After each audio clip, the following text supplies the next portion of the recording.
Minsan lang sila bata. Minsan mo lang sila malalapirot, makikis, at makakalaro. Minsan lang natin sila madalas makakasama. Kasi minsan lang sila bata. Kaya habang bata pa, samantalahin na natin na sila ay magiliw pa sa atin. Samantalahin natin na sila ay humihingi pa ng oras at atensyon sa atin. Baka kasi magulat tayo.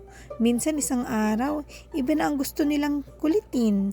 Minsan isang araw, iba na ang gusto nilang makasama.